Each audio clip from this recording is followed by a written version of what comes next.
Hello students, welcome to Amar tuition classes. आज मैं आपको स्टाफिंग चैप्टर में जो हमारा चैप्टर 5 स्टाफिंग चल रहा है उसका क्वेश्चन नंबर 7 करवाऊँगा। लास्ट लेक्चर में हमने क्वेश्चन नंबर 6 कंप्लीट किया था। ये जो आप स्क्रीन पर देख रहे हो ये मेरे नोट्स हैं। अगर आपके पास नोट्स अवेलेबल नहीं है तो आप मुझे इस नंबर पर कॉल करोगे, आपको नोट्स प्रोवाइड हो जाएंगे।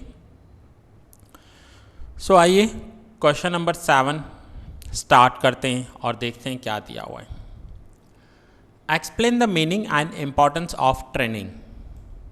अब यहाँ पर हम ट्रेनिंग के इम्पॉर्टेंस को समझेंगे कि अगर हम अपने वर्कर्स को, अपने एम्प्लॉयज़ को ट्रेनिंग देते हैं तो हमें क्या बेनिफिट्स होते हैं।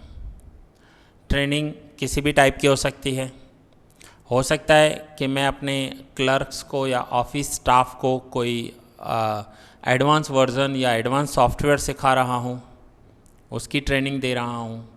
ये भी हो सकता है कि फैक्ट्री में काम करने वाले लेबर्स को जो न्यू मशीन्स या इक्विपमेंट्स आए हैं उनकी ट्रेनिंग दी जा रही है। ऐसे बहुत सारे रीज़न्स हैं ट्रेनिंग देने के। आइए देखते हैं introduction. However, efficient the recruited personnel might be without experience and expertise. Proper functioning of the organization is impossible. Without experience या without expertise के organizations के functions होना difficult है। जो भी रिक्रूटेड पर्सन होना चाहिए वो एफिशिएंट होना चाहिए। Training is the process of imparting theoretical and practical knowledge with the objective of acquiring proficiency of work. Training क्या है? Training is the process of imparting theoretical and practical knowledge. Training में हम theoretical या practical knowledge हम अपने workers को देते हैं उनकी वर्क प्रोफिशिएंसी, वर्क एफिशिएंसी को बढ़ाने के लिए और हमारे ऑब्जेक्टिव्स को अचीव करने के लिए।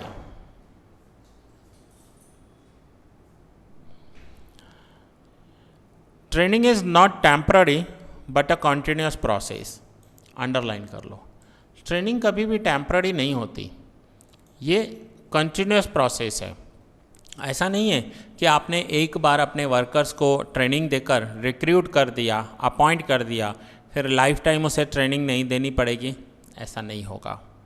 आप बैंक एम्प्लॉयज़ को देखो, हर 2-3 साल में ट्रेनिंग पर जाते हैं क्योंकि बैंक में जो सॉफ्टवेयर होते हैं उनमें कुछ न्यू पॉइंट्स ऐड होते हैं, तो उस कंडीशन में अपग्रेडेड सॉफ्टवेयर्स को सीखने के लिए उन्हें ट्रेनिंग पर जाना पड़ता है।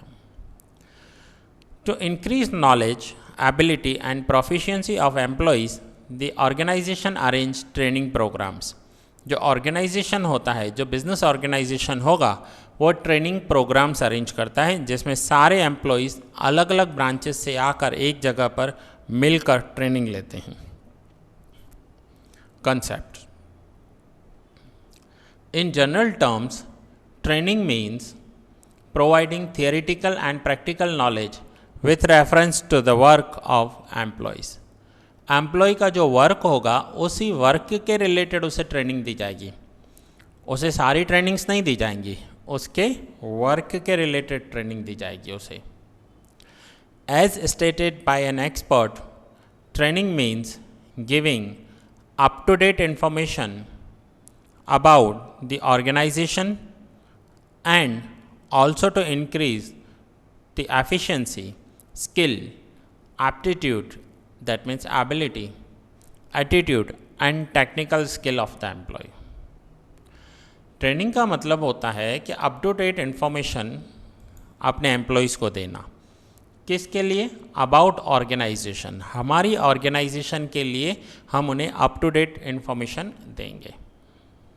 In short, training means imparting knowledge and education with the objective of gaining proficiency of the business. Business की प्रोफिशिएंसी इंक्रीज़ करने के लिए, बिजनेस के ऑब्जेक्टिव्स को अचीव करने के लिए हम अपने वर्कर्स को नॉलेज देते हैं, एजुकेट करते हैं, ट्रेनिंग देते हैं।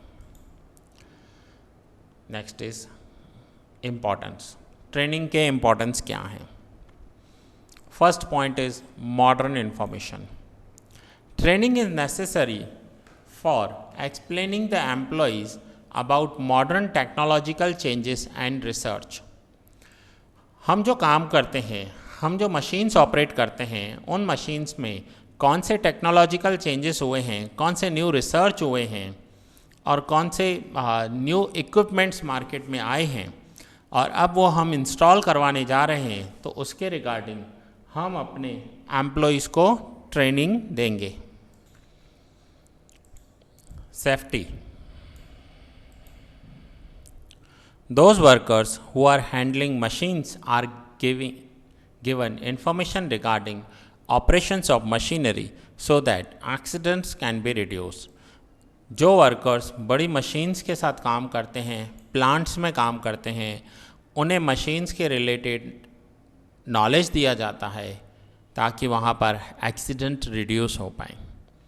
This learning aptitude for work in the employees and also leads to less stress and high moral. यहाँ पर स्ट्रेस कम हो जाएगा, मोरल इंक्रीज होगा, क्योंकि हम अपने वर्कर्स के सेफ्टी मेजर्स का ध्यान रख रहे हैं. हम उनके एक्सीडेंट्स को जितना हो सके कम से कम करेंगे, रिड्यूस करेंगे, ना हो ऐसी कोशिश करेंगे. क्योंकि वर्कर्स का एक्सीडेंट होता है तो सिर्फ वर्कर्स का लॉस नहीं होता, ऑर्गेनाइजेशन का भी लॉस होता है. ऑर्गेनाइजेशन को उसके सामने क्लेम देना पड़ता है. तो ये दोनों के लिए बेस्ट है. Third point, increase in job satisfaction. अगर ट्रेनिंग देंगे वर्कर्स को, अब ये पॉइंट मैं डायरेक्ट ले रहा हूँ, अगर हम ट्रेनिंग देंगे वर्कर्स को तो वर्कर्स जो काम कर रहे हैं उस काम को अच्छे से समझ पाएंगे, उनमें कॉन्फिडेंस बिल्टअप होगा कि वो काम कर पा रहे हैं, और कोई भी न्यू चीज़ होगी तो वो सीखने में उन्हें टाइम नहीं लगेगा. सो इससे जॉब सेटिस्फैक्शन जो है वो इनका इंक्रीज हो जाएगा. मीन्स वो अपने जॉब से खुश रहेंगे, हमेशा अपने काम से खुश रहेंगे. Fourth point, reduction in rate of labour turnover. अब ये पॉइंट हम ऊपर करके आए हैं.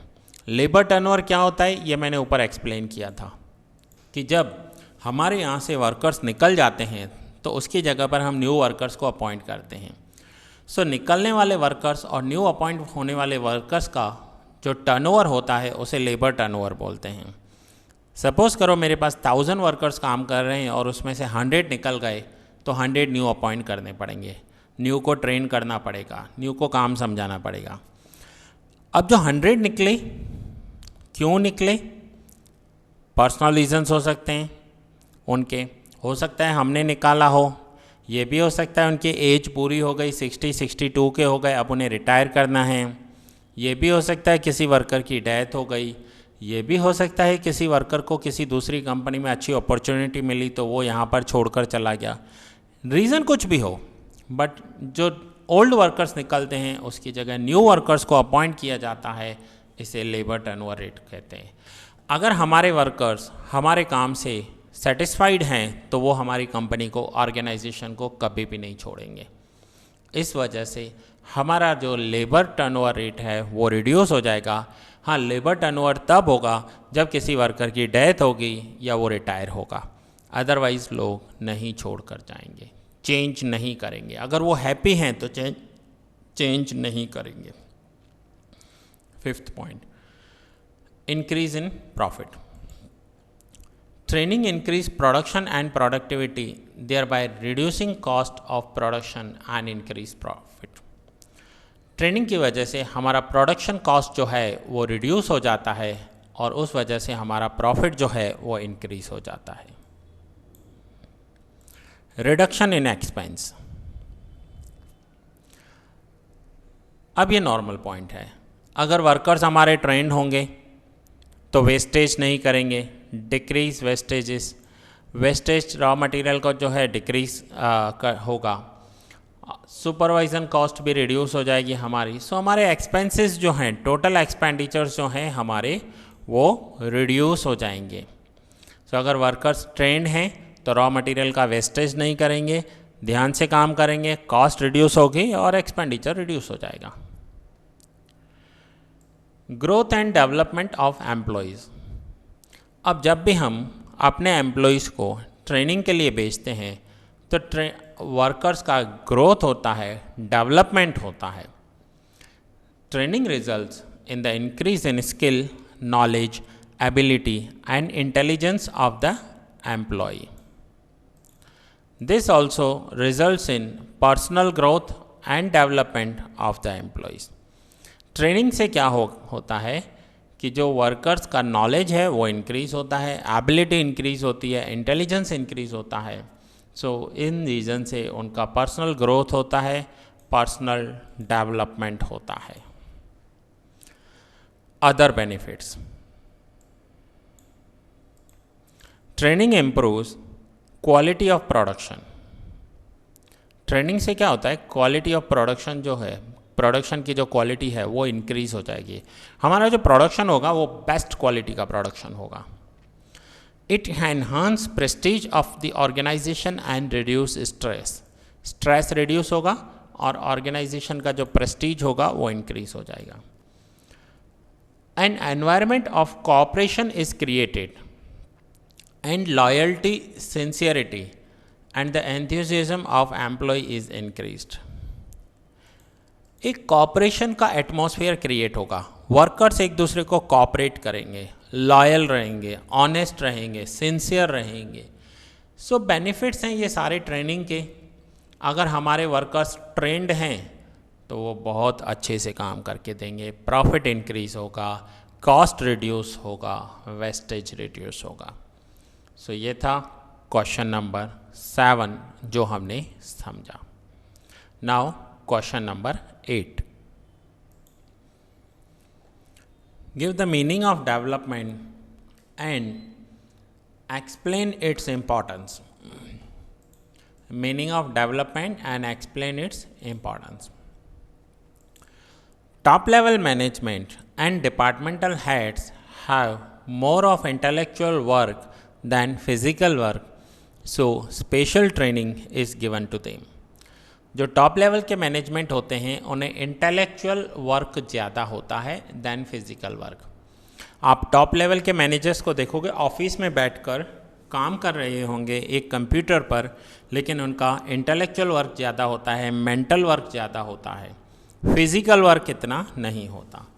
सो special training is given to them.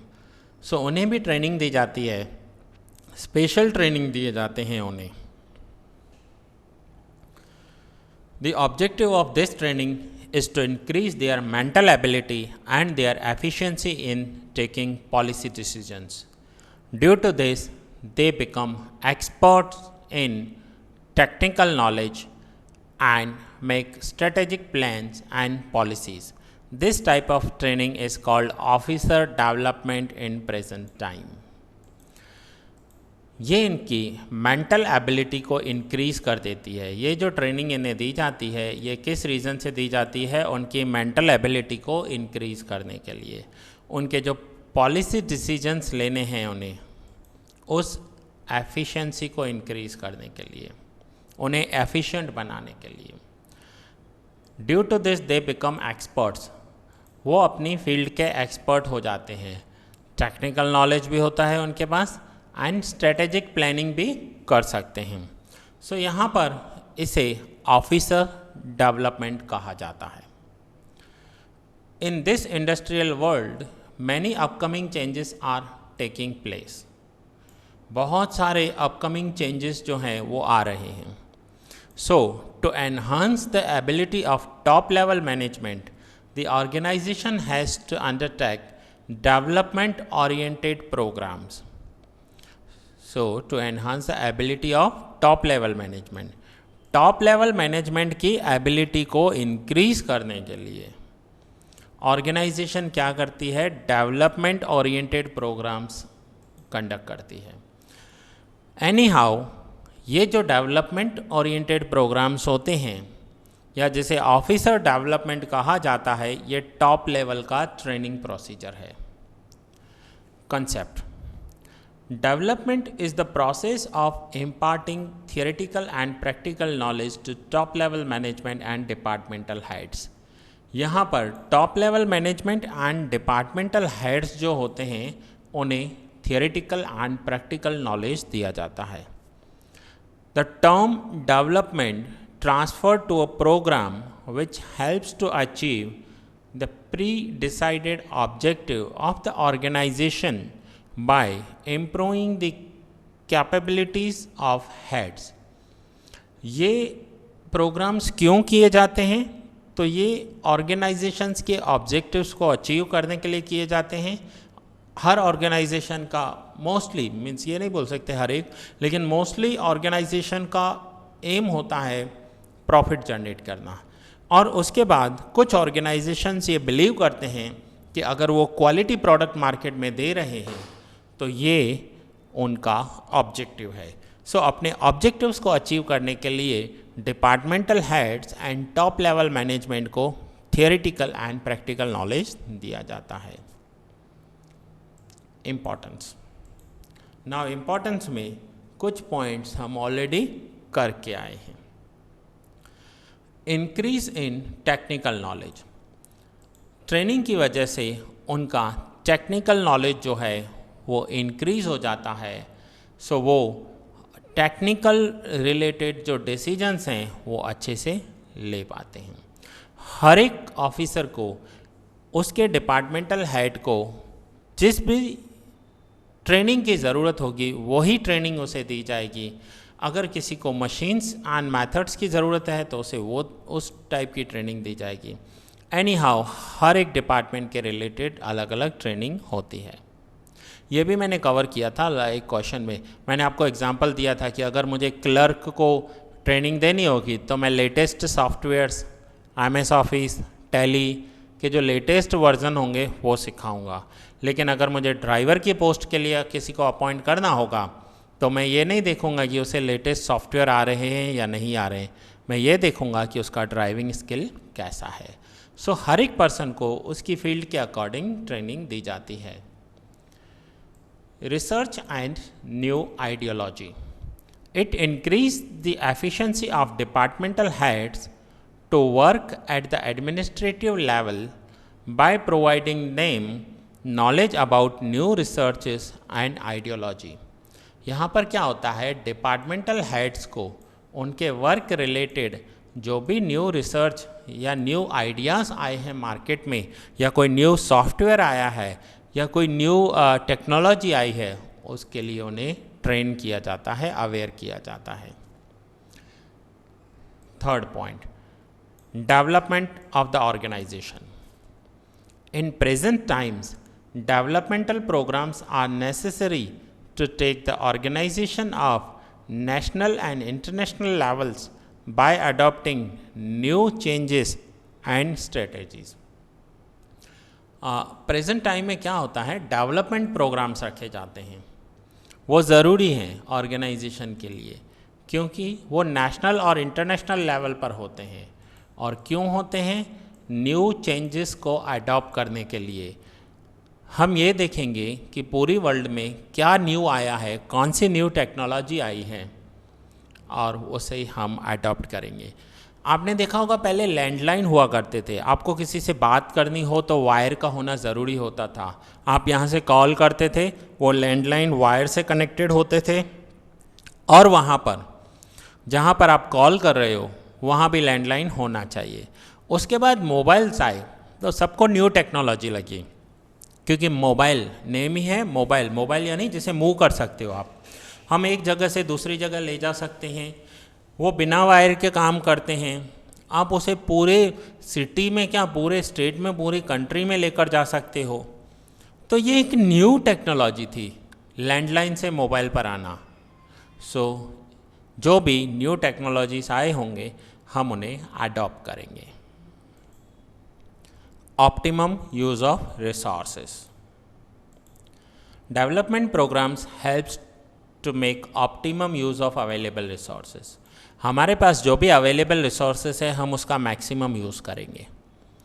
अगर अवेलेबल रिसोर्सेज का मैक्सिमम यूज़ करेंगे सो जो अननेसेसरी एक्सपेंसेस हैं वो रिड्यूस होंगे, हमारा जो कॉस्ट है वो रिड्यूस होगा, एंड फाइनली प्रॉफिट इंक्रीज हो जाएगा। अगर अननेसेसरी एक्सपेंस कम हो गए, कॉस्ट कम हो गया, तो प्रॉफिट इंक्रीज हो जाएगा। Solution to problems. Development programs are necessary for speedy and successful solution of newly arising problems of the organization. देखो, पहले के जो प्रॉब्लम्स थे वो अलग हुआ करते थे, अभी के जो प्रॉब्लम्स हैं वो न्यू प्रॉब्लम्स हैं। न्यू प्रॉब्लम से हमें फेस करने के लिए या सॉल्यूशन निकालने के लिए कुछ न्यू सीखना होगा। प्रोग्राम्स ऐसे होने चाहिए या हमारा नॉलेज होना चाहिए कि जैसे हम स्पीडी एंड सक्सेसफुल सॉल्यूशंस ले पाएँ जो न्यू प्रॉब्लम्स अराइज हो रहे हैं। न्यू प्रॉब्लम टेक्निकल हो सकते हैं, किसी भी लेवल के हो सकते हैं। सो उसके लिए डेवलपमेंट प्रोग्राम्स ज़रूरी है। Effective supervision. Development program enhance the skill of officers who have technical skill and mental strength to keep effective supervision on business activities। ये ऑफिसर्स की स्किल को इंक्रीज करता है। कौन सी स्किल को? टेक्निकल एंड मेंटल, दोनों स्किल्स को increase करता है, जैसे वो बिजनेस एक्टिविटीज़ को अच्छे से सुपरवाइज कर पाएँ। Then 7th point, reduce stress. Management and departmental head often have to face many challenges and problems while managing the enterprise of business। Management या डिपार्टमेंटल हेड्स जो होते हैं उन्हें बहुत सारे चैलेंजेस को फेस करना होता है। कैसे फेस करना होता है? उन्हें न्यू प्रॉब्लम्स उनके सामने आते रहते हैं, ऐसे प्रॉब्लम्स जो पहले कभी सुने ही नहीं होंगे। So while taking decisions, a lot of confusion of stress is created। वहाँ पर बहुत सारा confusion या stress create होता है। Developmental programs helps to reduce this stress। ये जो development programs हैं ये उन्हें अपना stress reduce करने के लिए help करते हैं।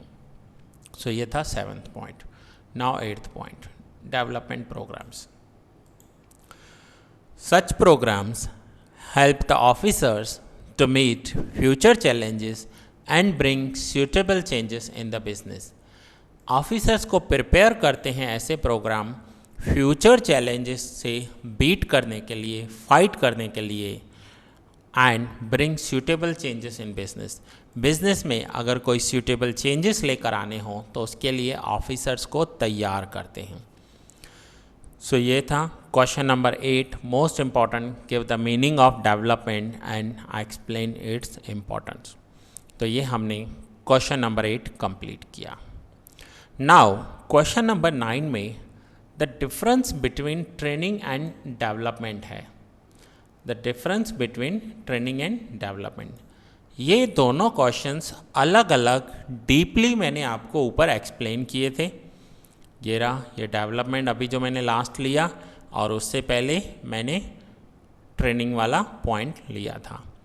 सो यहाँ पर क्या है, ट्रेनिंग एंड डेवलपमेंट का डिफरेंस है। ये यहाँ पर आप स्क्रीन पर देखोगे, रीड करोगे, क्योंकि आपका ट्रेनिंग एंड डेवलपमेंट का पॉइंट अच्छे से क्लियर होगा तो डिफरेंस बिटवीन आपको समझ में आ जाएगा।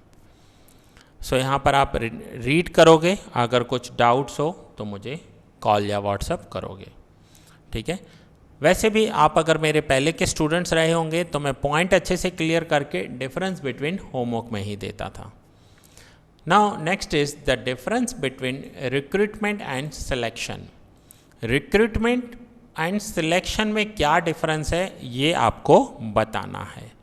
सो ये भी डिफरेंस आपके सामने है, नोट्स आपके पास अवेलेबल हैं। So recruitment, difference between recruitment and selection भी आप होमवर्क में रीड करोगे। नाउ कुछ शॉर्ट क्वेश्चंस हैं जिसे मैं कवर करूंगा और फिर हम इस चैप्टर को पूरा करेंगे। सो आइए देखते हैं कौन से शॉर्ट क्वेश्चंस हैं। Question number 11, staffing is not merely an employ welfare activity, why. Staffing सिर्फ एम्प्लॉय वेलफेयर एक्टिविटी नहीं है, स्टाफिंग में बहुत सारी चीज़ें कवर होती हैं। तो ये हम ऑलरेडी कर आए हैं लॉन्ग सम में, फिर भी मैं आपको समझा देता हूँ। स्टाफिंग का मतलब होता है एम्प्लॉयज़ को ट्रेन करना, training them, maintaining them and developing them. उन्हें ट्रेन करना, उन्हें मेंटेन करना और उन्हें डेवलप करना। Staffing things over various issues like employees recruitment, selection, training, development, promotion, transfer, pre-retirement benefits, etc. Thus, it thinks over various issues related to employees. Staffing में सिर्फ हमें एम्प्लॉयज़ को रिक्रूट नहीं करना है, अपॉइंट नहीं करना है, बट उन्हें उनका सिलेक्शन करना, उन्हें ट्रेनिंग देना, उन्हें डेवलप करना, प्रमोशन करना, ट्रांसफ़र करना, या फिर उनके रिटायरमेंट के बाद उन्हें कौन कौन से बेनिफिट्स हमारी तरफ से मिलने वाले हैं, उन सब के बारे में डिस्कस किया जाता है। It accepts human element, it works for improving standard of living, social status etcetera. हम अपने एम्प्लॉयज़ को ट्रेन करेंगे, डेवलप करेंगे, उनका स्टैंडर्ड ऑफ लिविंग इंक्रीज़ होगा, उनका सोशल स्टेटस इंक्रीज़ होगा। Now, question number 12. An efficient staff is an invaluable asset. Explain this statement. अब ये क्वेश्चन हम ऑलरेडी ऊपर कवर कर चुके हैं। अगर हमारा स्टाफ एफिशिएंट है, ट्रेंड है, स्किल्ड है, क्वालिफाइड है, एक्सपीरियंस्ड है, तो वो हमारे लिए इनवैल्यूएबल एसेट्स होते हैं। आजकल के बिजनेस या ऑर्गेनाइजेशन में ऑनेस्ट स्टाफ मिलना भी अपने आप में बहुत बड़ी बात है। इसके लिए मैंने आपको ऊपर एक स्टेटमेंट कोट किया था, ये यहाँ पर देखिए, फिर से लिखा हुआ है, you take care of your employees, they will take care of you in all other matters. आप अपने एम्प्लॉयज़ का ध्यान रखिए, आप अपने एम्प्लॉयज़ को संभालिए, आपके एम्प्लॉयज़ आपका पूरा बिजनेस संभालेंगे। सो ये किसी एक्सपर्ट ने स्टेटमेंट दी है कि आप अपने एम्प्लॉयज़ का ध्यान रखिए, अपने एम्प्लॉयज़ को खुश रखिए, अपने एम्प्लॉयज़ को संभालिए, आपका पूरा बिजनेस आपके एम्प्लॉयज़ संभालेंगे। सो ये क्वेश्चन भी आप होमवर्क में रीड करोगे, ऑलरेडी हमारा कवर हो चुका है ऊपर लॉन्ग क्वेश्चन में।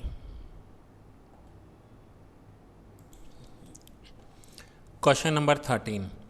मोस्टली क्वेश्चंस जो शॉर्ट क्वेश्चंस हैं, ऐसे ये 2 मार्क्स में आ सकते हैं, ये हमारे ऊपर लॉन्ग क्वेश्चन में कवर हो चुके हैं। Staffing is like the different limbs of the organization, explain this statement. Staffing जो हैं वो हमारी ऑर्गेनाइजेशन के डिफरेंट लिम्स हैं। लिम्स मीन्स जैसे बॉडी के पार्ट्स होते हैं, हाथ, पैर, हम आप बोल सकते हो आपके बॉडी के अंग होते हैं। सो जो स्टाफ है वो हमारे बिजनेस ऑर्गेनाइजेशन के अलग अलग बॉडी के अलग अलग पार्ट्स हैं। हम जो प्लानिंग करते हैं वो ब्रेन में करते हैं, वो जो होता है वो इंटेलेक्चुअल होता है। In our human body, brain thinks for various functions and limbs, that means hand and legs, execute the same function. Brain में सोचा जाता है और हमारे बॉडी के अंग जो होते हैं, हाथ या पैर, वो हमें काम करके दिखाते हैं। सपोज़ करो कि आज आपके दिमाग में एक विचार आया कि आज आपको डोमिनोज़ का पिज़्ज़ा खाना है। ये तो आपने दिमाग में आया, ब्रेन ने सोचा, लेकिन क्या आप घर बैठकर पिज़्ज़ा पिज़्ज़ा पिज़्ज़ा या डोमिनोज़ करोगे तो मिल जाएगा? नहीं। ये कैसे पूरा होगा काम? तो उसके लिए आपके हाथ या पैर एक्टिव होंगे, आप अपना व्हीकल लोगे, जाओगे, वहाँ पर परचेज़ करोगे और लेकर आओगे। एक ऑप्शन ये है। दूसरा, आप होम डिलीवरी भी ले सकते हो, उसके लिए भी आपको अपने हाथ पैर चलाने होंगे, मोबाइल लेना होगा, ऑर्डर करना होगा, फिर जब वो पर्सन देने आएगा आप अपने घर के बाहर दरवाजे पर लेने जाओगे, उसे पेमेंट करोगे। मीन्स आपका दिमाग जो है, ब्रेन जो है, वो प्लानिंग करेगा, लेकिन उस प्लानिंग को एग्जीक्यूट कौन करेगा? आपके हाथ और पैर। सेम बिजनेस में टॉप लेवल मैनेजमेंट प्लानिंग करते हैं, सोचते हैं, पॉलिसीज़ बनाते हैं, लेकिन उन्हें एग्जीक्यूट कौन करके दिखाता है? उन्हें एग्जीक्यूट स्टाफ कर दिखाता है। सो स्टाफ बिजनेस के लिए उसके लिंक है। it can be said that staffing is like different limbs of the organization. ये भी क्वेश्चन हमारा ऊपर ऑलरेडी कवर हो चुका है, बट फिर भी हमने यहाँ पर कवर किया. Next is question number 14. ये लास्ट क्वेश्चन है इस चैप्टर का, फिर ये चैप्टर पूरा हो जाएगा. Training is expensive but its absence is more, so explain the statement. इस क्वेश्चन में पूछा गया है कि ट्रेनिंग तो एक्सपेंसिव है ही, लेकिन अगर ट्रेनिंग ना करें तो वो और भी ज़्यादा एक्सपेंसिव है. कैसे? वर्कर्स को ट्रेन करना एक्सपेंसिव है, नो डाउट. सपोज करो आप वर्कर्स को न्यू मशीन दे रहे हो ऑपरेट करने के लिए, न्यू टेक्नोलॉजी दे रहे हो, तो अब आपको उन्हें ट्रेनिंग भी देनी पड़ेगी. ये एक एक्सपेंसिव प्रोसेस है, मैं मानता हूँ है. लेकिन अगर आप उन्हें नहीं दोगे ट्रेनिंग, तो वो क्या करेंगे? मशीन्स को प्रॉपरली ऑपरेट नहीं करेंगे, या उनमें कैपेसिटी नहीं है मशीन को ऑपरेट करने की, क्योंकि वो न्यू मशीन्स है, न्यू टेक्नोलॉजी है. तो ऐसी कंडीशन में एक्सीडेंट होने के चांसेस बढ़ जाएंगे. उसमें वर्कर्स हो सकता है कि हमारे मशीन्स को डैमेज कर दें, हमारे प्लांट को डैमेज कर दें, या उन वर्कर्स को कुछ लॉस हो जाए, उनका हाथ या पैर मशीन में आकर कट जाए या एक्सीडेंट हो जाए उनके साथ. सो ऐसे में कहा गया है कि ट्रेनिंग एक एक्सपेंसिव प्रोसेस है, बट अगर ट्रेनिंग नहीं करेंगे तो वो इससे ज़्यादा एक्सपेंसिव होगा, उससे ज़्यादा महंगा होगा, उससे ज़्यादा कॉस्टली होगा. तो ये स्टेटमेंट हमें एक्सप्लेन करनी है. A separate department for training is required to be maintain in business organization. Business organization में अलग से एक डिपार्टमेंट भी होता है जहाँ ट्रेनिंग के लिए बहुत सारे प्रोग्राम्स रखे जाते हैं. Special training officer is required to be appointed, and for training machines and equipments etc. are required to be purchased. वहाँ पर स्पेशल ऑफिसर्स को अपॉइंट किया जाता है और स्पेशल इक्विपमेंट्स परचेज किए जाते हैं वर्कर्स को ट्रेन करने के लिए. During training workers are required to be paid salary और stipend, and during training raw material also is wasted.